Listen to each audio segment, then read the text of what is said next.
사도신경으로 우리의 신앙을 살아계신 하나님께 고백드리시겠습니다.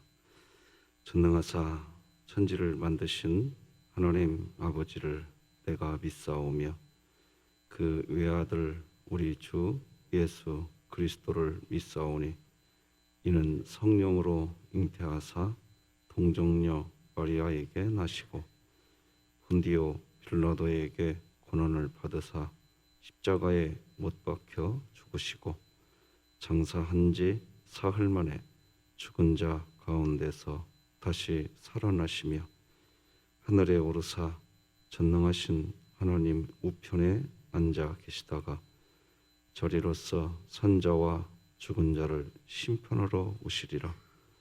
성령을 믿사오며 거룩한 공회와 성도가 서로 교통하는 것과 죄를 사하여 주시는 것과 몸이 다시 사는 것과 영원히 사는 것을 믿사옵나이다. 아멘. 찬송가 490장 주여 지난밤 내 꿈에, 찬송가 490장 하나님께 찬양 드리겠습니다.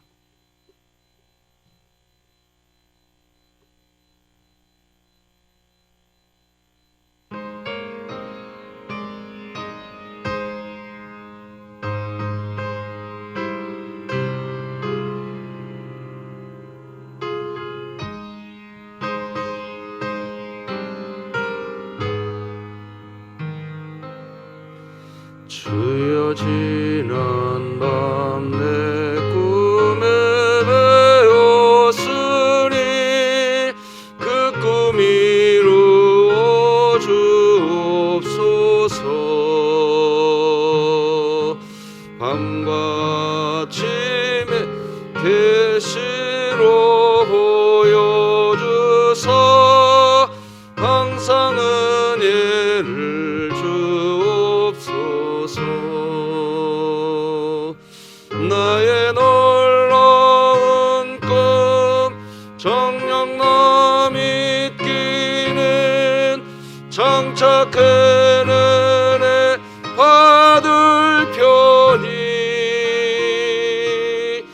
나의 놀라운 꿈 정녕 이루어져 주님 얼굴을 배우리라.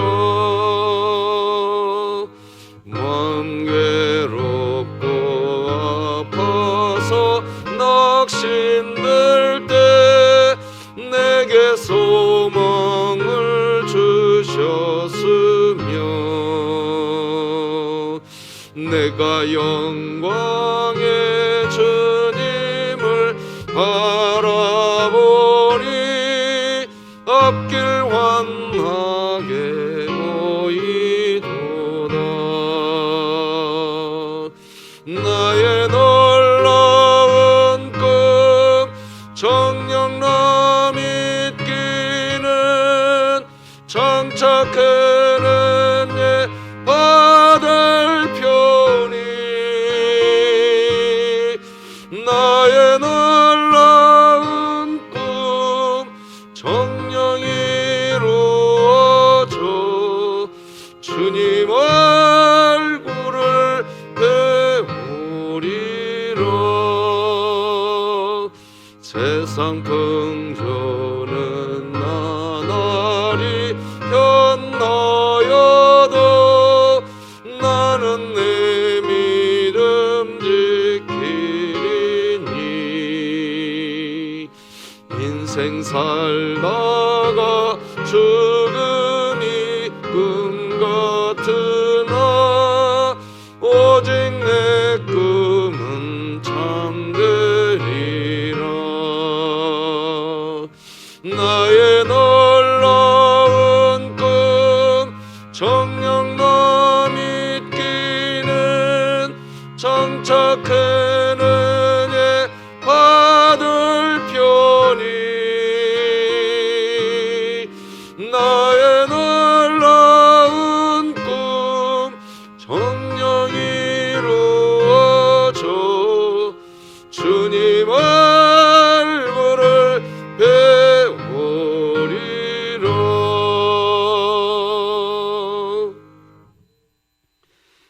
진흥교회 주간 기도표 2월 1일 월요일 기도 제목 하나님께 기도하시겠습니다. 교회를 위해 기도합니다. 진흥교회가 예배 회복의 날을 위해 계획하고 준비하고 있는 가운데 전 성도가 한 마음을 품고 심령이 가난한 예배, 하나님 형상이 회복되는 예배로 드려지게 하시고 2020년 복음을 전수하는 가정을 세우는 교회가 되게 하소서. 이웃을 위해 기도합니다. 수원 지역 주변의 어르신들과 만성 질환을 앓고 있는 환자들을 보호하시고 빈곤층과 혜택을 받지 못하는 취약 계층에게 그들의 필요를 공급하고 채워줄 수 있는 진흥교회가 되게 하소서. 북한을 위해 기도합니다. 북한에 억류된 김정욱 선교사, 김국기 선교사, 최춘길 선교사, 고현철 선교사, 김원호 선교사, 함진우 선교사를 지켜주사 속히 가족 품으로 돌아가게 하시고 진흥교회가 입양하여 섬기기 원하는 평안남도 강동군에 속히 하나님의 은혜가 임하게 하소서.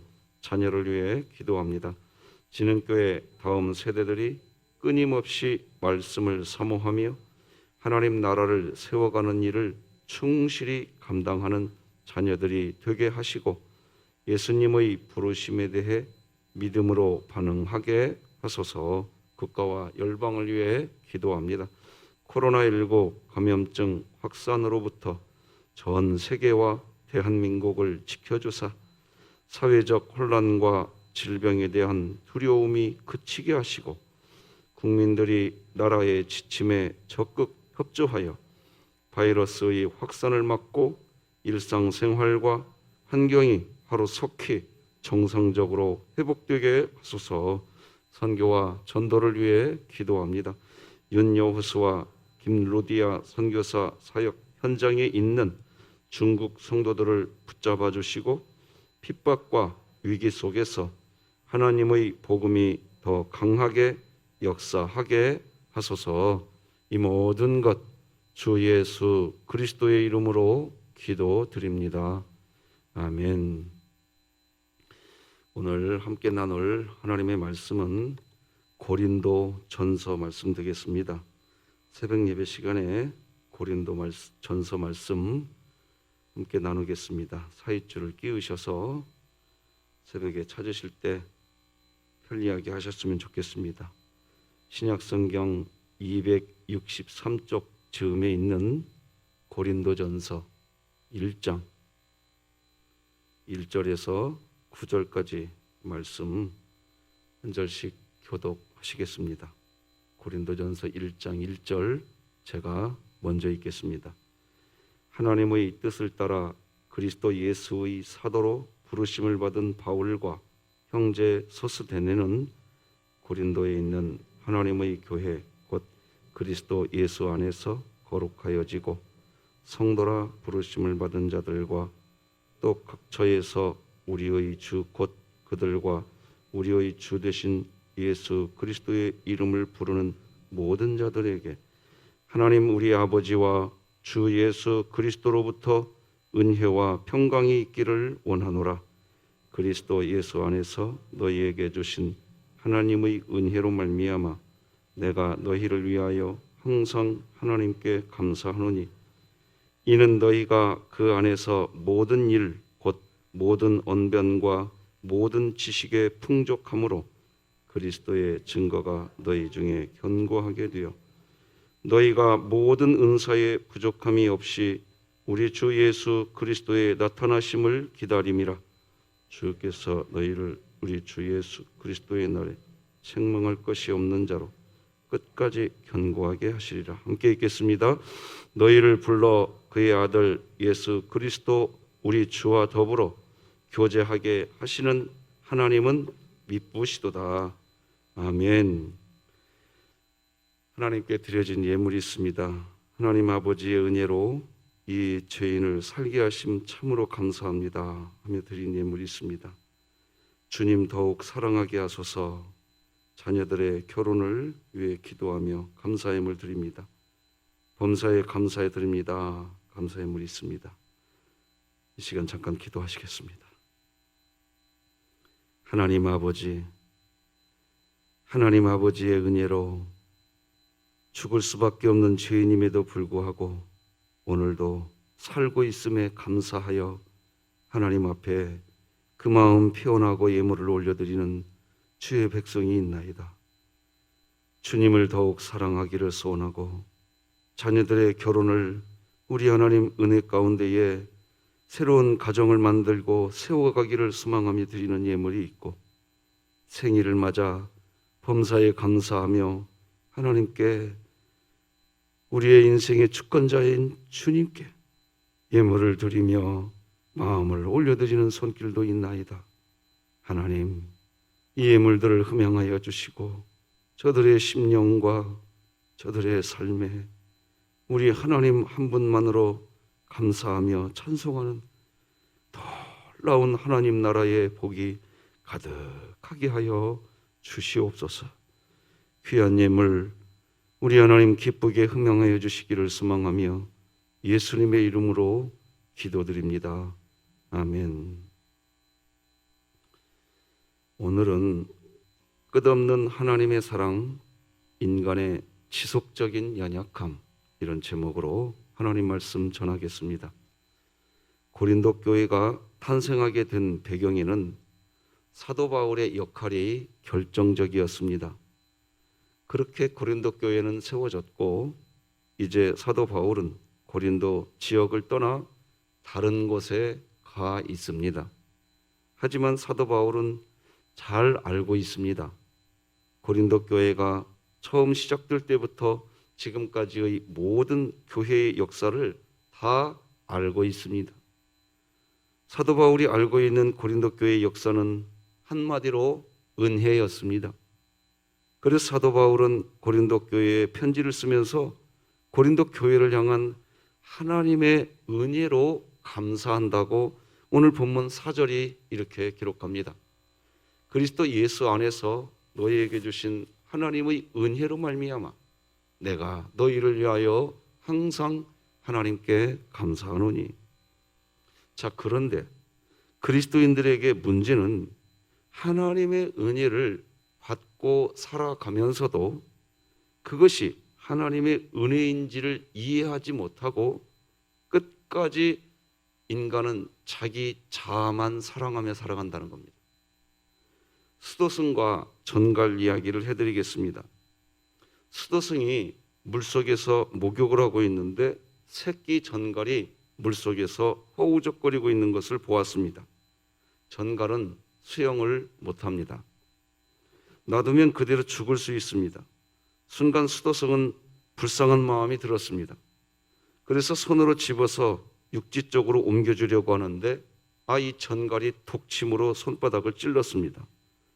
손바닥을 전갈이 찌를 때 독이 들어갔습니다. 깜짝 놀라서 전갈을 물속에 떨어뜨렸습니다. 전갈은 다시 물속으로 허우적거렸습니다. 그 모습을 본 수도승은 다시 불쌍한 마음이 들어서 자신의 손으로 전갈을 옮겨주려고 또 했습니다. 여전히 전갈은 독침으로 손바닥을 찔렀습니다. 처음보다 더 강한 독이 들어가더랍니다. 또다시 악 소리와 함께 전갈을 떨어뜨렸습니다. 그 모습을 보고 있던 강 언덕에 있던 사람이 전갈을 건드리지 말라고 이야기했습니다. 전갈의 운명은 운명에 맡기고 당신은 빨리 물속에서 나오라고 소리쳤습니다. 전갈은 계속해서 독침으로 당신을 찌를 것이라고 말해 주었습니다. 그런데 그럼에도 불구하고 수도승은 다시 전갈을 손에 올려서 살려주려고 했습니다. 전갈은 또다시 수도승의 손을 찔렀습니다. 통증이 얼마나 심했는지 폐와 심장까지 고통을 느끼게 되었고 급기야 쓰러지고 말았습니다. 그때 전갈은 숲속으로 도망치고 말았습니다.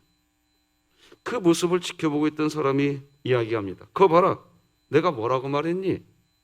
전갈은 당신을 죽일 거야 라고 하더랍니다. 그때 수도성이 또 이렇게 대답합니다. 당신 말이 맞습니다. 전갈은 계속해서 나를 찌를 것입니다. 그러나 전갈이 악의를 가지고 있기 때문이 아니라 전갈은 찌르는 게 전갈의 본성입니다. 그러면서 전갈은 찌르는 게 본성이고 나는 불쌍히 여겨서 살리는 게 내 본성입니다. 그러니까 지금 본성과 본성이 충돌한 겁니다. 그러면서 이렇게 말을 합니다. 내가 전갈을 돕는다는 것은 전갈의 본성이 다다를 수 없는 의식의 차원이기 때문에 전갈은 이해 못하는 겁니다. 이 말에서 하나님의 생각이 났습니다. 인간의 본성이 다다를 수 없는 하나님만의 의식의 차원이 있다는 겁니다. 하나님이 우리에게 선의를 가지고 다가와도 인간은 그것을 모르고 오히려 하나님을 향해 저항을 한다는 것입니다. 그게 사실 우리들의 인생입니다. 사도 바울이 요약한 대로 고린도 교회는 하나님의 은혜였습니다. 그런데 성경 고린도전서가 기록된 이유도 은혜였습니다. 무슨 은혜였을까요? 고린도 교회는 처음 세워질 때부터 그리고 계속해서 하나님의 은혜를 누리면서 살았습니다. 그런데 왜 고린도전서가 기록되었을까요? 끝없는 하나님의 사랑, 은혜를 받은 고린도 교회가 하나님의 은혜를 모르고 하나님을 향하여 저항하는 삶을 살고 있기 때문이었습니다. 고린도전서 1장 10절로 12절을 축약해서 보면 이런 말씀이 나옵니다. 너희 가운데 분쟁이 없이 같은 마음과 같은 뜻으로 온전히 합하라. 내가 이것을 말하거니와 너희가 각각 이르되 나는 바울에게, 나는 아볼로에게, 나는 게바에게, 나는 그리스도에게 속한 자라 한다는 것이니.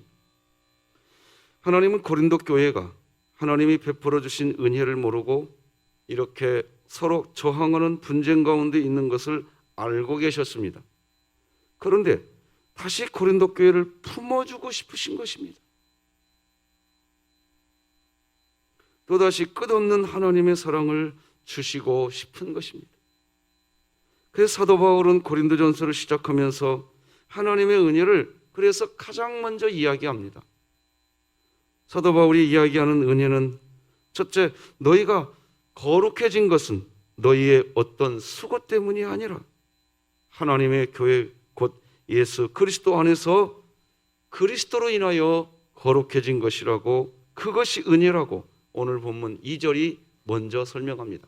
함께 읽겠습니다. 시작. 고린도에 있는 하나님의 교회 곧 그리스도 예수 안에서 거룩하여지고, 바로 이겁니다. 내가 원하는 선이 있습니다. 근데 우리들이 살아가면서 또 내가 원하지 않는 악도 있습니다. 원하는 선은 행하지 아니하고 원하지 않던 악을 행하면서 살아가는 게 사람입니다. 사람은 본성적으로 거룩을 원하고 선함을 원해도 결국은 악을 행하게 되는 게 우리의 마음입니다. 그래서 로마서 7장 19절에 내가 원하는 바 선은 행하지 아니하고 도리어 원하지 아니하는 바 악을 행하는도다. 우리는 그런 존재입니다. 거룩한 삶, 선한 삶을 살고자 하는 마음이 있으면서도 악을 행하는 게 우리들입니다. 그래서 저는 예배당 올라오는 계단에 죄 곧 나 곧 죄. 사실 우리가 그런 존재입니다. 우리는 그렇게 평생을 살아갑니다. 그런데 그런 나를 너는 복음 곧 너 곧 복음. 그냥 하나님이 은혜로 오늘도 우리 코끝의 숨결이 멈추지 않은 것입니다. 믿으시기 바랍니다. 하나님의 은혜 아닌 것이 하나도 없습니다. 그러니 사람은 사람의 힘으로 하나님이 원하는 거룩함을 이룰 수가 없는 존재입니다. 거룩함을 스스로 만들 수 없는 두 개의 자아가 우리 안에 있던 겁니다. 사람에게는 딜레마가 있는 것입니다. 딜레마의 단어의 딜은 디어라고 해서 둘이라는 뜻입니다. 여러분, 레마는 명제라는 뜻이죠. 이 두 개의 명제가 우리 안에 항상 있는 거예요. 항상 있는데 지나고 보면 뭐가 이기냐? 악이라고 하는 명제가 항상 이기게 돼 있어요. 그래서 우리는 의인 없나니 한 사람도 없는 거예요. 우리는 하나님 앞에서 내 자신을 자랑할 수 있는 게 아무것도 없습니다. 그냥 주님의 은혜이고, 오늘 내가 좀 쭈그러졌던지 오늘 살 수 있다는 거, 그게 감사가 되시기 바랍니다. 오늘 우리는 또다시 넘어질 겁니다. 우리는 오늘 또다시 악을 행하게 될 겁니다. 그러나 하나님이 우리를 버리지 않으십니다. 그래서 인생을 깊이 묵상해 보면 인생은 모순이고 불일치의 인생일 수밖에 없습니다. 우리는 정리가 되지 않는 존재입니다. 인간은 그런 존재입니다. 제가 목사인데 저도 정리가 안 됩니다. 제 안에 분명히 목사로서의 삶을 살아가야지 하는 그런 제 지식이 있습니다. 그런데 그게 정리가 안 됩니다. 계속 그렇게 살아가야 한다는 걸 저도 알고 있습니다. 그러나 계속 불일치가 제 안에 있는 겁니다. 내가 장로님이라 할지라도 장로이니까 이러이러해야 한다. 그리스도인은 이렇게 살아야 한다. 아버지는 이렇게 해야 한다. 우리들에게는 그런 선한 동기들이 다 있습니다. 하지만 역시 정리가 안 됩니다. 계속해서 모순이 나오고 불일치가 있으십니다. 그래서 가시나무라는 노래가 있죠. 내 속에 내가 너무나 많아. 내 안에 가시가 있어서 누군가를 찔러버리는 그런 삶을 살고 싶지 않은데 내가 그렇게 누군가를 찌르는 삶을 그냥 또 살아갑니다. 주변 사람들을 힘들게 하는 삶을 살고 싶지 않은데 결국 지나고 보면 나 때문에 주변 사람들이 힘들어지는 일들이 또 발생합니다. 그게 인생입니다. 목사도 예외가 없습니다. 절대로. 그래서 목사가 제가 목회를 하면서 계속 느끼는 겁니다. 마치 성도들과는 좀 다른 차원의 삶을 살고 있는 것처럼 과장하면 안 됩니다. 똑같은 죄인입니다. 여러분, 하나님 앞에서 다 밝아벗은 모습으로 내 존재 자체를 하나님 앞에 내드릴 수 있는, 그런데도 그런 우리들을 용납하여 주시고 내가 너를 사랑한다. 믿으십니까? 그래서 성경은 그런 우리들이기 때문에 오호라 나는 곤고한 자로다. 이 사망의 몸에서 누가 나를 건져내랴. 사실 우리 인생은 그런 겁니다. 우리 로마서 말씀 같이 한번 읽어봅시다. 시작. 오호라 나는 곤고한 사람이로다. 이 사망의 몸에서 누가 나를 건져내랴. 그게 우리들입니다. 그런데 고린도 교회는 하나님으로부터 예수 그리스도 안에서 거룩한 자로 인정받고 성도라고 인정받는 하나님의 은혜를 받은 것입니다. 1장 2절을 다시 한번 읽어드리겠습니다. 고린도에 있는 하나님의 교회 곧 그리스도 예수 안에서 거룩하여지고 성도라 부르심을 받은 자들과 또 각처에서 우리의 주 곧 그들과 우리의 주 되신 예수 그리스도의 이름을 부르는 모든 자들에게,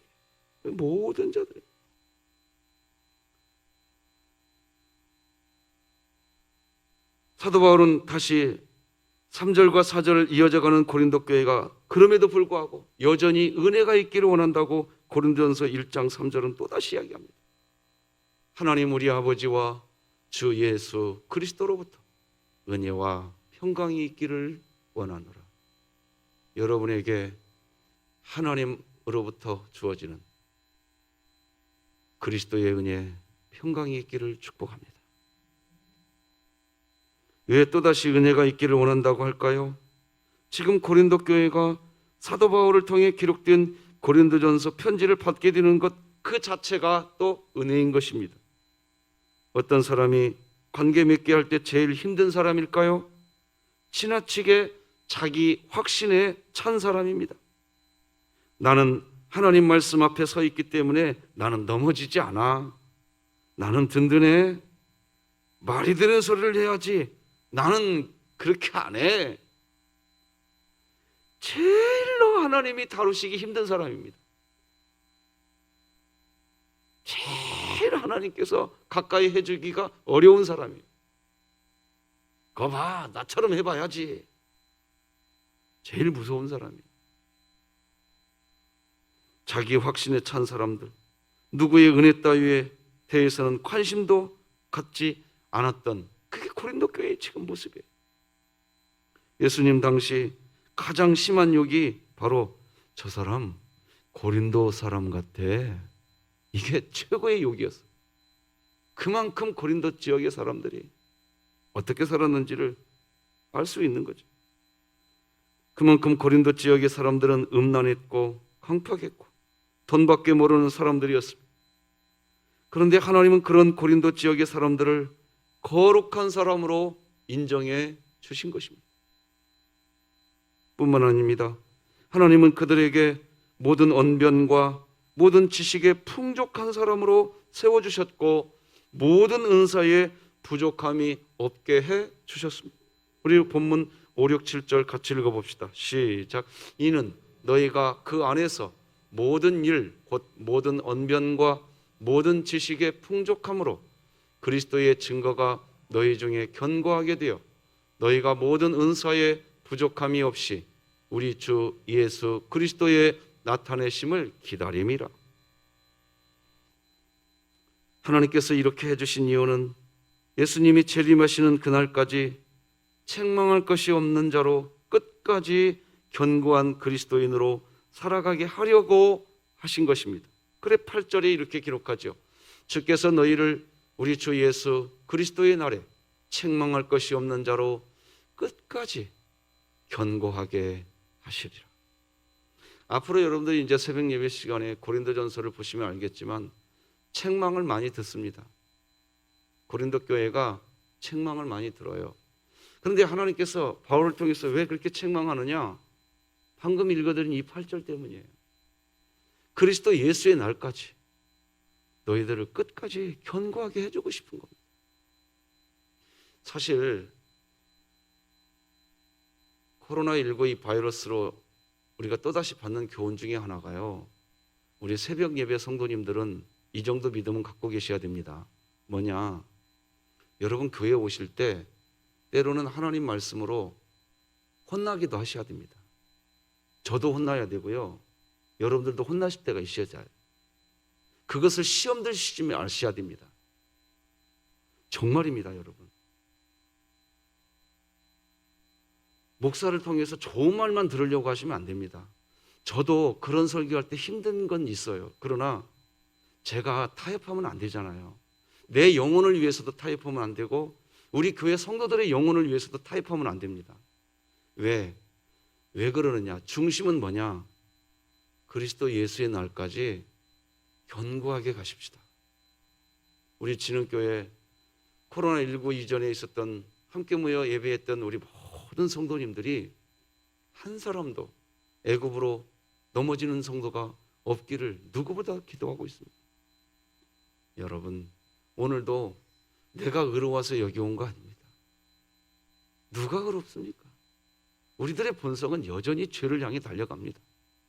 오늘도 하나님께 예배할 수 있는 거, 이 기회를 주신 거, 하나님이 지금 여러분의 이름 석자 한 명 한 명을 정확하게 기억하시면서 여러분을 지금 그 자리에 앉혀놓으신 줄 저는 믿습니다.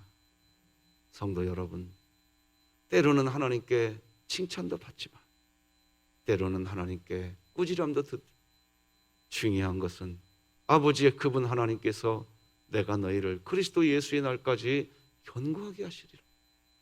그 은혜를 잊지 마시고 오늘도 주님 안에서 그렇게 우리 주님과 동행하시기를 주님의 이름으로 축복합니다. 기도하십시다. 하나님 아버지, 참 어려운 시절입니다. 전 세계가 광야를 지나고 있습니다. 그러나 이 광야는 하나님의 말씀을 가장 선명하게 들을 수 있는 은혜가 분명히 있을 줄 믿습니다. 하나님, 코로나19가 속히 종식되기를 진심으로 소망합니다. 그러나 우리의 일어서고 앉는 것조차도 머리털 하나까지라도 세시는 우리 주님이 전 세계적으로 이런 팬데믹 상황을 주신 것은 분명히 우리가 들어야 할 말씀이 있는 줄 믿습니다. 이 고통만 지나가기를 원하는 그런 1차적 그리스도인이 아니라 아버지여, 무슨 말을 하기를 원하시나이까? 종이 듣기를 원합니다. 말씀하여 주옵소서. 이 종이 듣겠나이다 하면서 하나님의 말씀을 들으며 세상에 어떠한 것은 어그러졌다 할지라도 그 말씀이 우리 안에 있을 때 우리는 다시 에스겔 골짜기의 마른 뼈들이 힘을 얻어 일어난 것처럼 우리가 일어서게 될 줄 믿습니다. 하나님, 이 땅을 긍휼히 여겨 주시옵소서. 오늘도 사랑하는 우리 모든 진흥교회 교우들, 어디에서 어떤 모습으로 살아가든 변함없이 우리를 지켜주실 하나님을 믿습니다. 그 하나님 신뢰하며 오늘 달려가게 하시고, 코로나19로 인해서 슬픔 가운데 있고 고통 가운데 있는 이들의 그 아픔이, 욥의 그 아픔이 하나님의 은혜 가운데에 다시 채워졌던 것처럼 이 땅을 주의 은혜로 채워 주시옵소서. 오늘도 함께 하신 하나님께 감사하며 예수님의 이름으로 기도드립니다. 아멘.